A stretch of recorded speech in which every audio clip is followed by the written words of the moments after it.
आइए, सुनिए, देखिए, समझिए सनातन सत्य।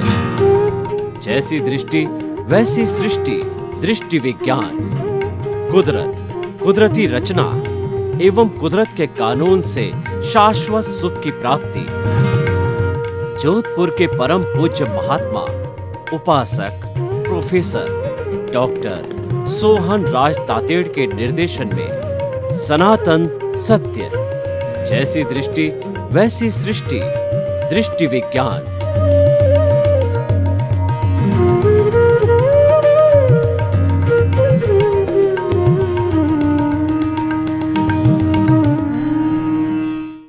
ओम शांति प्रभो, जय शांति प्रभो, पार्श्वनाथ महावीर प्रभो। ओम शांति प्रभो, जय शांति प्रभो, पार्श्वनाथ महावीर प्रभो। ओम शांति प्रभो, जय शांति प्रभो, पार्श्वनाथ महावीर प्रभो।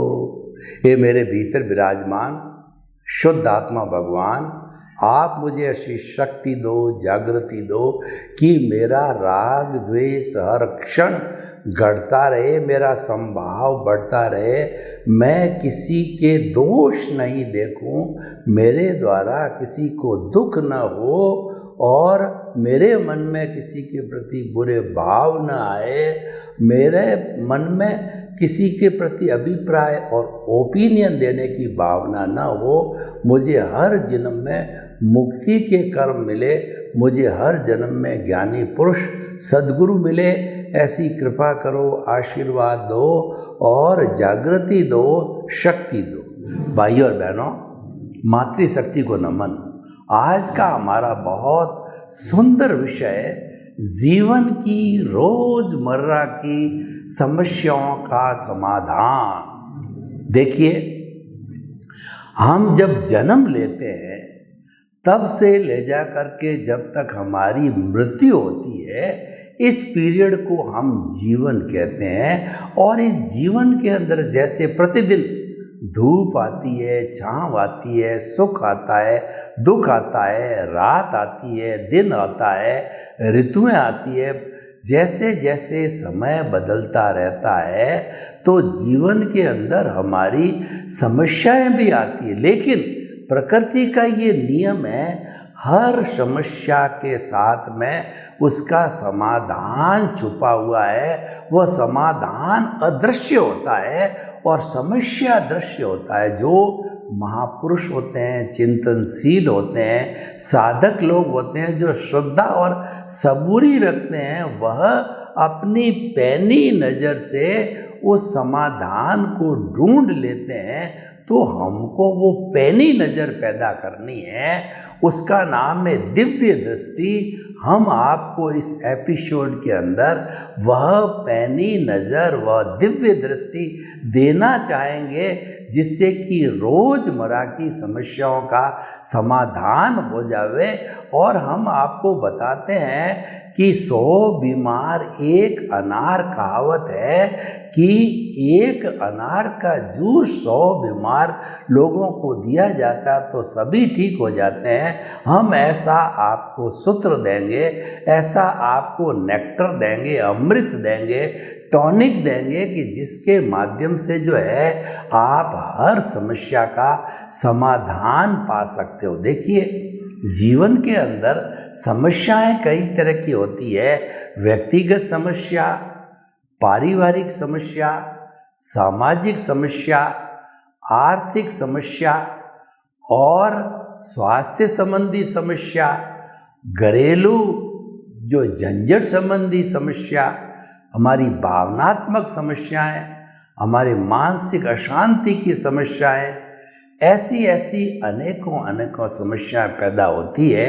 वो समस्याएं कैसे पैदा होती है कि पिता पुत्र के बीच में मनमुटाव हो गया, पति पत्नी आपस में नहीं बोल रहे हैं, भाई भाई आपस में लड़ने लग गए, हम कभी बीमार हो गए, हॉस्पिटलाइज्ड हो गए और हमारा लंबा इलाज चला, ये स्वास्थ्य संबंधी समस्या है। आर्थिक समस्याएं आती है, हमारे जो खर्चा होता है वह जो है महीने का 20,000 का है, हमारी आमदनी 15,000 की होती है। और लोगों के कई समस्या ऐसी आती है कि बच्चे बड़े हो जाते हैं और उनकी शिक्षा बहुत महंगी है, फिर उनकी ब्याह शादी करना वह भी महंगा है, फिर उनको सेटल करना वो भी इजी काम नहीं है। तो ये सारी समस्याएं जीवन के अंदर आती रहती है। कोई हमारे पे कोर्ट केस कर देता है, कोई भाई भाई की जायदाद को लेकर के झंझट खड़ा हो जाता है, और कोई पड़ोसी के बीच में झगड़ा खड़ा हो जाता है, कोई दुकान को लेकर के झगड़ा हो जाता है, व्यापार के अंदर पैसे कोई दबा देता है। तो ऐसी कई समस्याएं हमारे जीवन के अंदर आती रहती है। तो हम आपको वह पैनी दृष्टि, वह दिव्य दृष्टि क्या देते हैं वो समझिए आप अच्छी तरह से। सबसे पहले तो ये है कि आपका पुण्योदय होना चाहिए। समस्या का समाधान उसी को मिलता है जिसका कि पुण्योदय प्रबल होता है।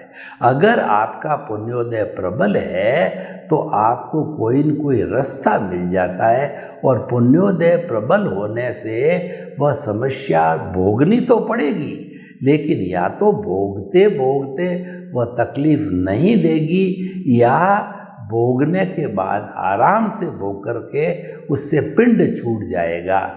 तो इस तरीके से ये समस्या, हम आपको क्या कहते हैं कि पुण्योदय जिसको होता है उनको सद्गुरु मिल जाते हैं, उनको ज्ञानी पुरुष मिल जाते हैं। तो हमारा पुण्योदय और ज्ञानी पुरुष का अतिशय, ज्ञानी पुरुष का पुण्योदय और उसका जो है कहना चाहिए निमित्त भाव, हमारा निमित्त भाव, ये सभी बातें मिलकर के, और हमको हमारा गुरु है वो ज्ञान संप्रेषित किया जाता है।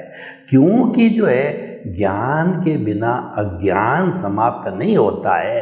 अज्ञान और ज्ञान प्रतिरोधात्मक शक्ति है। जहर को जहर से मारा जाता है। अज्ञान को जीतने के लिए ज्ञान को हाजिर करना है, और संपूर्ण नाश करने के लिए विज्ञान को लाना होता है। इसीलिए अज्ञान, ज्ञान और विज्ञान, ये तीन चीज़ें हुई। हमको विज्ञान की प्राप्ति करके सिद्ध बुद्ध मुक्त बनना है, शाश्वत सुख की नींव लगानी। आज का आज शाश्वत सुख मिल नहीं सकता, वो नींव लगानी। नींव लगाने का अर्थ यह कि रोज की समस्याओं का स्थायी समाधान मिल जाना। तो आप देखिए, हमको गुरु बिना ज्ञान नहीं। गुरु गोविंद दाऊ खड़े और काके लागू पाए, बलिहारी गुरु आपनी और गोविंद दियो बताए।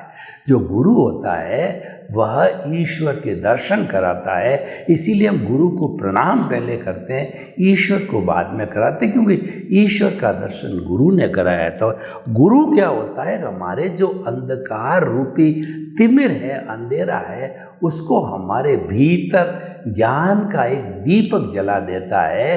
ये दीपक है, वो ज्ञान का प्रतीक है।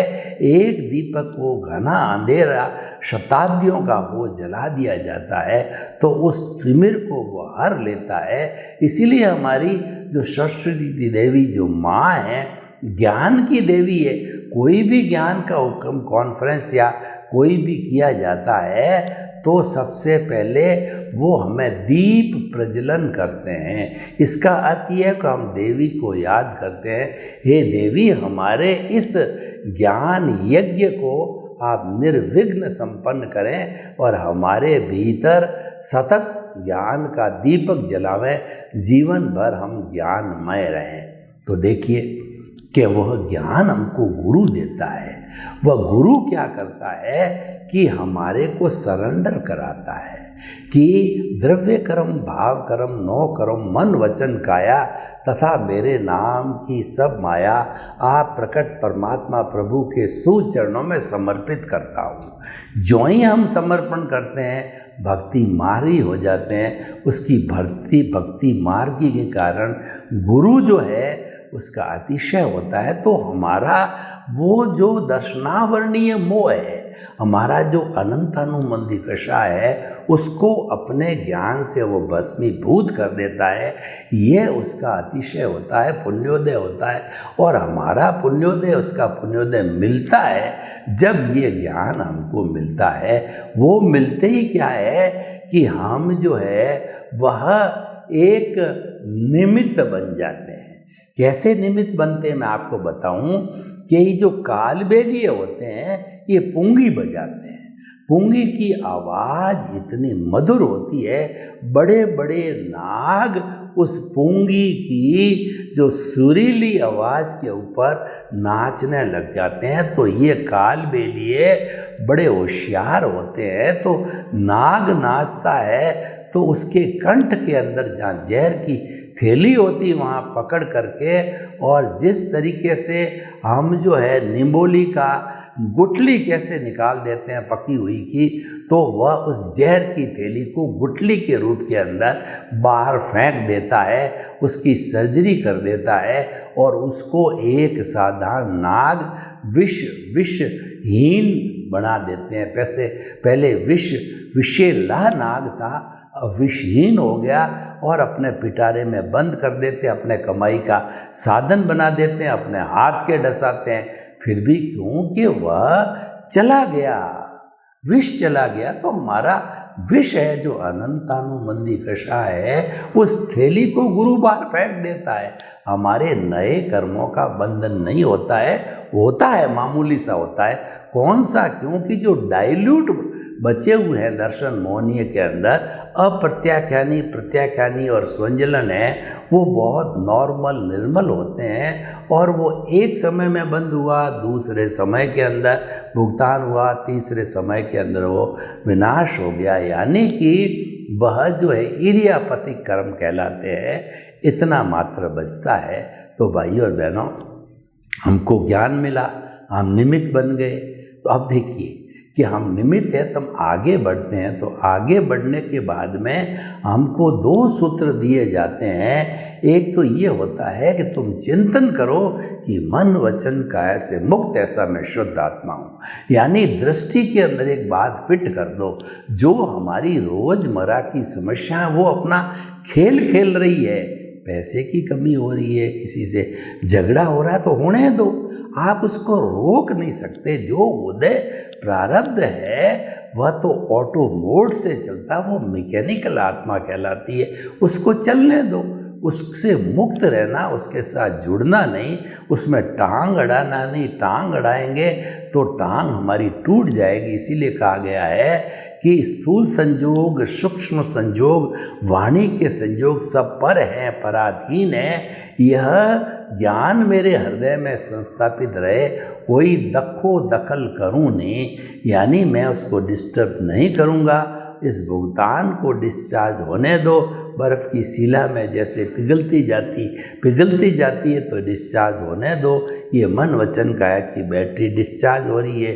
ये स्क्रिप्ट लिख के आए, वो स्क्रिप्ट खुल रही है। ये हम फिल्म लेके आए हैं, ये फिल्म जो है खुलती, यानी हमारा भुगतान और हमारा हिसाब, हमारा उदय प्रारब्ध है, वह सारा भुगतान होता रहता है, वह चलता रहता है। इसको चलने दो, इसको रोकना नहीं। आप रोक भी नहीं सकते, क्योंकि ये सारा कुदरत के अधीन है। इसकी सारी व्यवस्था, इसका पूरा जो है क्रिएटर, ऑपरेटर, डिस्ट्रॉयर कुदरत है। ये हमारी आंसर शीट हमारे मरने के समय कुदरत रूपी जज के पास में चली गई थी, एग्जामिनर के पास में। एग्जामिनर कुदरत है, वो हमको उसका रिजल्ट देती है। और कुदरत हमेशा हुआ सो न्याय, कभी भी पक्षपात नहीं करती है, क्योंकि ये कुदरत का नियम है। 84 लाख जीवा योनि के असंख्य अनंत प्राणी हैं, उस कुदरत में ही जो कर्म भुगतते हैं, तो किसी के साथ में पक्षपात नहीं होता। हुआ सो न्याय के सिद्धांत के ऊपर सबके साथ न्याय होता है और ये चलता रहता है। इसको चलने दो। हमने जो है अपना जो आर्ट ऑफ द विजन किया, हम क्या दृष्टि विज्ञान देते हैं समस्याओं के समाधान के लिए। वह दृष्टि विज्ञान क्या है? वो भावों से आवेशित है, उसके अंदर शब्द नहीं है केवल भाव चलते हैं तो हमारे जो भीतर जो है हमारा आज्ञा चक्र पे हमने जो हमारे प्रभु को जो है वो बिठा दिया उसकी प्राण प्रतिष्ठा करके, यानी जो है केंद्र में हमारी शुद्ध आत्मा है और उस केंद्र के साथ साथ में हमको अकर्ता बना दिया हमारे जो है वो ज्ञान देने वाला से। तो निमित्त निर्दोष करता और शुद्ध आत्मा रूपी ओरा जो है उस शुद्ध आत्मा के चारों तरफ बन गया। और इधर हमारी परिधि है, परिधि है वो हमारा भुगतान है, परिधि जो है हमारा ये जो है वो हिसाब है, ये पिछले जन्म का उदय और प्रारब्ध है, ये ध्वनि की प्रतिध्वनि है, इसको कोई रोक नहीं सकता।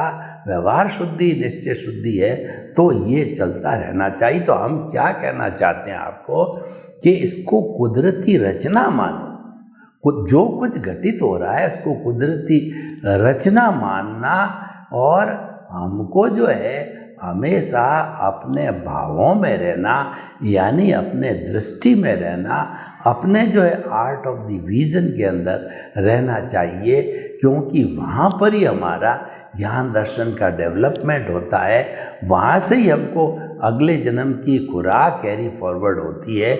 यानी आपका जो सम्यक ज्ञान और सम्यक दर्शन है वह पुष्ट होता रहना चाहिए। देखिए ऐसा बताया गया है कि सम्यक दर्शन ज्ञान चारित्राणी मोक्ष मार्ग, मोक्ष के सम्यक ज्ञान सम्यक दर्शन और सम्यक चारित्रिक सम्यक तप और गिना जाता है।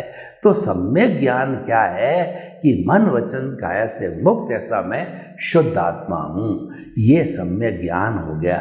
और सम्यक दर्शन क्या है कि मन वचन काया तथा उससे जुड़ी हुई हर अवस्था मात्र कुदरती है। खुली आंखों से जो हम देखते हैं, जो हम 5 इंद्रियों से हमको दिखाई देता दृश्य, वो सारा दृश्य है, उसको कुदरती रचना मानना, जानना, देखना, उसको सब कुदरती रचना, कुदरती रचना। सुबह से शाम तक उठा कौन उठा? सोहनराज रूपी पुतला उठा, रिलेटिव। सोया कौन? सोहनराज रिलेटिव सोया। खाना कौन खा रहा है? कि रिलेटिव सोहनराज खा रहा है। और सोहनराज किससे बात कर रहा है, प्रवचन दे रहा है कि रिलेटिव व्यू पॉइंट से सोहनराज कर रहा है, जो कि नामधारी देहधारी और पैकिंग रूप में है, लेकिन रियल रूप से जो है मन वचन काया से मुक्त ऐसा मैं शुद्ध आत्मा हूँ, वह रियल रूप से विराजमान है। दृष्टि के अंदर आप कुदरती रचना, कुदरती रचना, कुदरती रचना देखते जाओगे, सारा जड़ का संसार देखते जाओगे, और ये चिंतन कुदरती रचना के साथ चलेगा कि मन वचन काया से मुक्त ऐसा मैं शुद्ध आत्मा हूँ, और मन वचन काया तथा उससे जुड़ी हुई हर अवस्था मात्र कुदरती रचना है। तो कुदरती रचना मानते चलिए, मान के चलिए। और कुदरती रचना क्या है कि ये जो पूरा ब्रह्मांड है उसमें 6 समवाय होते हैं, उसके अंदर चेतन, अचेतन और हमारा जो है मोशन, रेस्ट, टाइम और स्पेस, ये 6 जहाँ तत्व होते हैं वहीं लाइफ है, और वहीं पर जीवन है, और वहीं पर कर्मों का भुगतान होता है। ये कुदरत है, और इनकी जो अवस्था है बदलती रहती है। 6 द्रव्यों की, 6 तत्वों की अवस्था बदलती रहती है। वह अवस्था मात्र कुदरती रचना है, क्योंकि अवस्था का बदलना प्योरली टेम्परेरी है। अवस्था मात्र जो है नाशवान होती है, आई गई, सुख के बाद दुख, दुख के बाद सुख, ये चलता रहता है, रोज़मर्रा की समस्याओं में चलता रहा है, चलेगा, चलने दो। और लेकिन हमें उससे मुक्त रहना है, उसके साथ जुड़ना नहीं है। उसके साथ अगर फोर्स के साथ जुड़ गए तो क्योंकि हमारे को ज्ञान प्राप्त है, तो हमारे को ज्ञान लेते समय के अंदर एक आत्मा की भाव सत्ता निकलती है, प्रज्ञा, यानी हमारा जीवन प्रज्ञा से हो जाता है। ये जो मन वचन काया ये अज्ञा है, और प्रज्ञा होती है वो हमारी मोक्ष की अभिलाषा, जो हमारी मोक्ष की जो है प्रतिनिधि होती है, और वह जो है वो अशब्द वाली होती है, इंट्यूशनल होती है, और जो हमारी अज्ञा होती है शब्दों वाली होती है, उसको हम इंटेलेक्चुअल कहते हैं। ये शब्द हमारी बुद्धि तक चलते हैं, बुद्धि के परे प्रज्ञा के अंदर शब्द नहीं है, वहाँ केवल एहसास, अनुभूति रहती है। तो वो हमारा जो है ये चलता रहता है। तो हमारा ये काम करते करते जो जगत जो कार्य कर रहा है वो ये काम होता रहता है, और लेकिन ये होते ही हम मुक्त रहते हैं, उसके साथ जुड़ते नहीं हैं। कुदरती रचना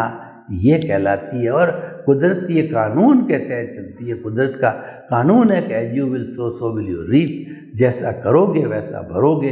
तो इस कानून के तहत ये सारा कार्य चलता रहता है, कुदरती रचना के तहत, और हम उसको देखते रहते हैं। तो जो आज का हमारा एपिसोड है कि रोज़मर्रा की समस्याओं का समाधान ये है कि जो कुछ भी समस्या आपके सामने चल रही है उसको कुदरती रचना मानो, और आप कहो कि उसके अंदर मैं कहीं भी जिम्मेवार नहीं हूँ, मेरी इसमें कोई जिम्मेवारी नहीं है, क्योंकि आपने तो जन्म और जन्म से पहले ही कुदरत को सौंप दिया था।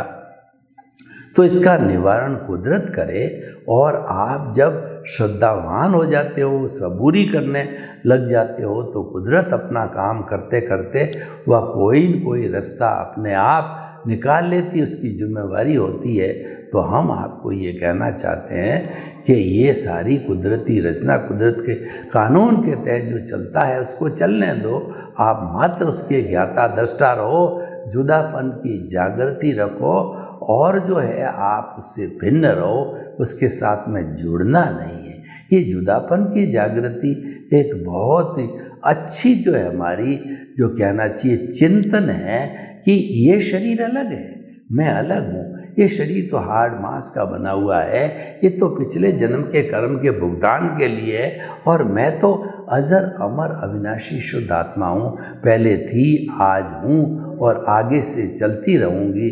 तो ये जो है वो इसका काम चलता रहता है। तो हमें खाली मात्र ज्ञाता दृष्टा में रहना है, और हमको जो है वह जो उदय प्रारब्ध चल रहा है उसको कुदरती रचना मानते मानते धीरे धीरे जो है वो इसका अंतिम शोर है, अंतिम जो उसका किनारा है वह होता है केवल दर्शन का। जब हमारी ये कुदरती रचना की भावना बढ़ती रहती है तो हमको प्रीति जागृति और अनुभव होता है, हमको ज्ञान के समय 100% प्रीति करा दी जाती है कि मन वचन काया से मुक्त ऐसा तुम शुद्ध आत्मा हुई। 24 आवर्स भीतर जो है एक घंटी बोलती रहती है। श्वास हम लेते हैं तो मन वचन काया से मुक्त बोलना चाहिए, श्वास जब हम निकालते हो तो मैं शुद्ध आत्मा हूँ। तो इस तरीके से जो श्वास के भरने के साथ में और श्वास निकालने के बीच के अंदर ये मन वचन काया से मुक्त ऐसा मैं शुद्ध आत्मा हूँ, ये भीतर हर क्षण चलता रहना चाहिए।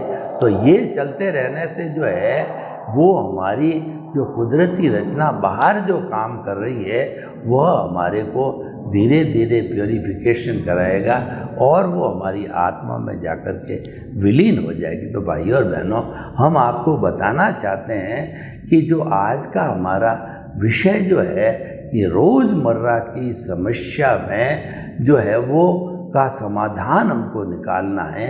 वो समाधान है उसको कुदरती रचना। देखो, बीमारी आई, आर्थिक संकट आया और भी कोई तरह की तकलीफ आई है तो उसको कुदरती रचना मानो, जानो और देखो। और धीरे धीरे जब ये अनुभव गहरा हो जाएगा तो कुदरती रचना करते करते तो हमारा उससे क्या एक परिणाम होगा कि हमारी जितनी अज्ञानता है वह समाप्त होती रहेगी। अज्ञानता की संपूर्ण जो है समाप्ति के बाद में हम जो है अपने गंतव्य को प्राप्त कर लेते हैं और हम सिद्ध बुद्ध तक भी बन जाते हैं। तो हम आपको ये कहना चाहते हैं कि आप जो है हमेशा जो है वो अपनी रोज़मर्रा की समस्याओं को दृष्टि में देखें। आप उसको जो है अपना भीतर जो इमेजिनेशन है, हमारी सोच है, समझ है, जहाँ पर प्रभु विराजमान है उसके इर्द गिर्द इसको देखें तो आपको ऑटोमेटिकली समस्याएं का समाधान होता रहेगा। क्योंकि वो स्थायी नहीं है, न तो समस्या स्थायी है न उसका समाधान स्थायी है। समस्या आई, ये सारा भुगतान है, हिसाब है, ये हमारा जो कहना चाहिए रिजल्ट है। तो वो तो जो अवस्था होती है वो तो टेम्परेरी होती है, चला जाएगी, स्थायी कोई नहीं। पूरी जो विश्व के अंदर आत्मा को छोड़ करके समस्त जो जड़ पदार्थ है वह प्योर टेम्परेरी है, और जड़ के गुण अलग है, चेतन के गुण अलग है। चेतन तो अपने स्वभाव में रमण करता है, और जड़ है वो गलन मिलन धर्मा होता है, वो टूटता है, जुड़ता है और नया बनता है, और वह सारा भुगतान करके अलग हो करके, और वह अपना जब संपूर्ण रूप से अलग हो जाता है, यानी जो प्रतिष्ठित आत्मा है वह समाप्त हो जाती है, तो प्रतिष्ठित आत्मा के साथ जितना जितना जड़ जुड़ा हुआ है वह जड़ है, वह भी समाप्त होकर के, और केवल हमारी शुद्ध बुद्ध आत्मा अपने संपूर्ण अस्तित्व को प्राप्त कर लेती है, वह स्पष्ट वेदन को प्राप्त हो जाती है, और हमारी रोज़मर्रा की समस्याओं का समाधान आ जाता है। देखिए, समस्या आती है, लेकिन उस समस्या को हम श्रद्धा और सबूरी की नज़र से देखते हैं। श्रद्धा का मतलब है हमारे भीतर ही आत्मविश्वास जागना चाहिए, ये समस्या है मेरे कर्म के भुगतान के लिए आई है। कर्म पूरा होते ही समस्या को जाना होगा, यानी फिर हमको धैर्य रखना है, श्रद्धा और सबूरी रखेंगे तो हम धीरे धीरे जो है वो जो है पवित्रता की ओर जाते रहेंगे। सर्वे भवन्तु सुखिनः, सर्वे सन्तु निरामया। लोक के सब जीवों को सुख मिले, शांति मिले, आनंद मिले, प्रेम मिले, सौहार्द मिले, और सभी हम वसुधैव कुटुम्बकम की अवधारणा को साकार करते हुए आगे बढ़े। आपके प्रति मंगल कामना हो।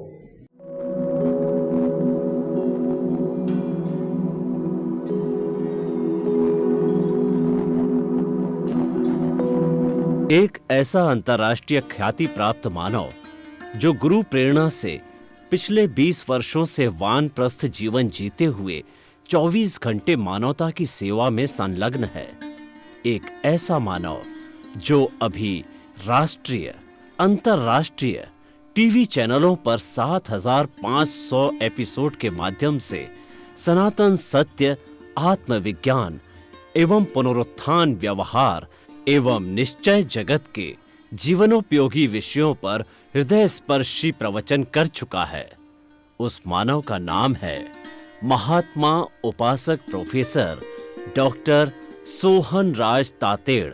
प्रोफेसर तातेड़ द्वारा योग, दर्शन, शिक्षा विषयों पर रचित पीएचडी स्तर के 250 शोध ग्रंथ भारत के 100 प्रतिष्ठित विश्वविद्यालयों में शोधार्थी पढ़ रहे हैं, तथा वे सभी शोध ग्रंथ वहां की सेंट्रल लाइब्रेरियों में उपलब्ध हैं। महात्मा सोहन राज ने अभी तक हजारों स्कूलों, कॉलेजों, विश्वविद्यालयों एवं संस्थाओं में सेमिनार, वर्कशॉप, कैंप लगाकर लाखों विद्यार्थियों को योग, दर्शन, शिक्षा का प्रशिक्षण देकर उन्हें सुसंस्कारित किया। डॉक्टर तातेड़ ने भारतीय संस्कृति उत्थान के 4000 से अधिक समसामयिक विषयों पर आर्टिकल लिखकर ऑनलाइन जर्नल, पत्रिकाओं, वेबसाइट्स पर प्रकाशित किया, जिसका उपयोग लाखों पाठक कर रहे हैं।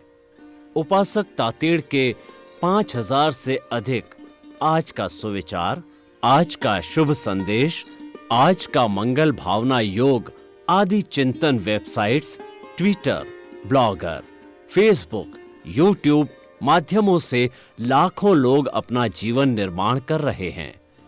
मानवता के मसीहा ऐसे महामानव महात्मा सोहन राज तातेड़ के प्रोफाइल को अभी तक विश्व के 20 लाख दर्शक यूट्यूब पर, 12 लाख गूगल पर एवं लाखों दर्शक फेसबुक, ब्लॉगर, ट्विटर और इंस्टाग्राम पर देख चुके हैं।